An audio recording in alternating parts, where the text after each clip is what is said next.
നമസ്കാരം. കഴിഞ്ഞ കമ്മ്യൂണിസ്റ്റ് ഭരണകാലത്ത് കേരളം കണ്ട ഏറ്റവും ക്രൂരമായ ജനാധിപത്യ ലംഘനം നവകേരള യാത്രയ്ക്കിടെ ആലപ്പുഴയിൽ വെച്ച് അരങ്ങേറിയതായിരുന്നു.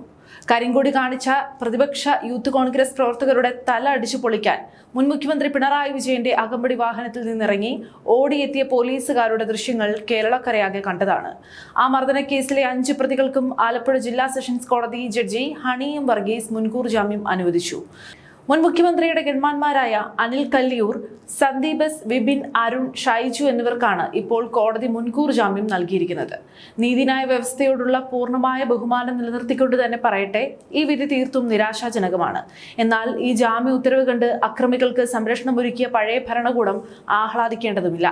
കാരണം ഈ വിധിക്കെതിരെ അടിയന്തരമായി ഹൈക്കോടതിയിൽ അപ്പീൽ നൽകാൻ പുതിയ UDF സർക്കാർ തീരുമാനിച്ചു കഴിഞ്ഞു.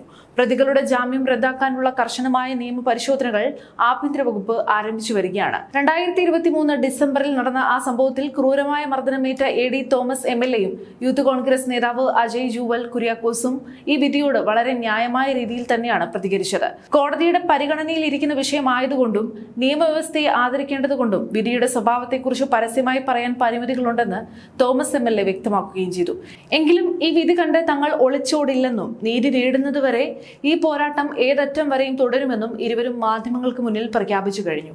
ഈ കേസിൽ പുതിയ സർക്കാർ രൂപീകരിച്ച പ്രത്യേക അന്വേഷണ സംഘത്തിന്റെ ഇടപെടലിൽ യാതൊരു വീഴ്ചയും ഉണ്ടായിട്ടില്ലെന്ന് ഇരുവരും സാക്ഷ്യപ്പെടുത്തുന്നുണ്ട്. അന്വേഷണം അതീവ സത്യസന്ധവും യുക്തവുമായ രീതിയിലാണ് മുന്നോട്ടു പോയത്. എന്നാൽ കോടതിയിൽ ദൃശ്യങ്ങൾ പ്രദർശിപ്പിച്ച വേളയിൽ അവിടെ ചില സാങ്കേതിക നടപടിക്രമങ്ങൾക്കിടയിലാണ് കൺഫ്യൂഷനുകൾ ഉണ്ടായത്. ഒരു ജനപ്രതിനിധിയെയും പൊതുപ്രവർത്തകരെയും കാക്കിധരിച്ചവർ പരസ്യമായി വളഞ്ഞിട്ട് തല്ലിയതിന് കൃത്യമായ വീഡിയോ തെളിവുകൾ ഉള്ളപ്പോൾ പ്രതികൾക്ക് ജാമ്യം ലഭിക്കാൻ പാടില്ലായിരുന്നു എന്ന് തന്നെയാണ് പൊതുസമൂഹം വിശ്വസിക്കുന്നത്. ഈ ഒരു പോരാട്ടത്തിന് പാർട്ടിയുടെയും മുന്നണിയുടെയും പൊതുജനങ്ങളുടെയും വൻ പിന്തുണയുമുണ്ട്. അന്ന് മുഖ്യമന്ത്രിയുടെ ഗൺമാന്മാർ വഴിയിലിറങ്ങി പ്രതിഷേധക്കാരെ തല്ലിച്ചതച്ചപ്പോൾ അതിനെ ഒരു രക്ഷാപ്രവർത്തനമായി ചിത്രീകരിച്ച് ന്യായീകരിച്ചത് സാക്ഷാൽ പിണറായി വിജയൻ തന്നെയാണ്.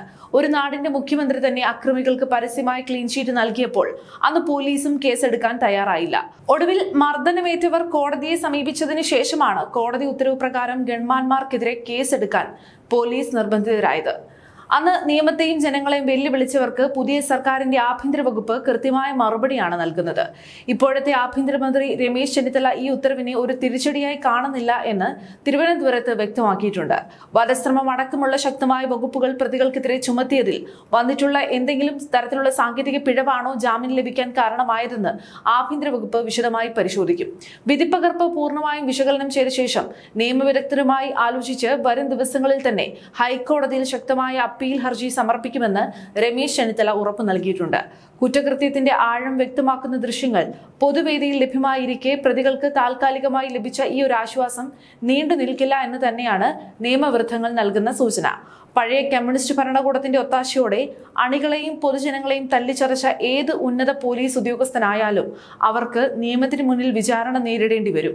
പോലീസിന്റെ വന്യമായ അക്രമങ്ങൾക്കെതിരെയുള്ള മുൻ മുഖ്യമന്ത്രിയുടെ അഹങ്കാരത്തിനെതിരെയും ജനാധിപത്യപരമായ രീതിയിൽ കോടതിയിലൂടെ തന്നെ പോരാടി ജയിക്കാനാണ് UDF സർക്കാരും തോമസ് MLA-യും തീരുമാനിച്ചിരിക്കുന്നത്. നീതിന്യായ വ്യവസ്ഥയെ ബഹുമാനിച്ചുകൊണ്ട് നീതി നേടുന്നതുവരെ ഈ ഒരു പോരാട്ടം തുടരുമെന്ന് AD തോമസ് MLA-യും അജയ് ജൂവലും വ്യക്തമാക്കുമ്പോൾ അക്രമികൾക്ക് സംരക്ഷണം നൽകിയ പഴയ ഭരണകൂടത്തിന്റെ തനിനിറമാണ് വീണ്ടും തുറന്നു കാട്ടപ്പെടുന്നത്. അഹങ്കാരികളായ ആ ഗൺമാന്മാരെ നിയമത്തിന് മുന്നിൽ കൊണ്ടുവന്ന് ശിക്ഷ ഉറപ്പാക്കാൻ പുതിയ സർക്കാർ ഏതറ്റം വരെയും പോകും.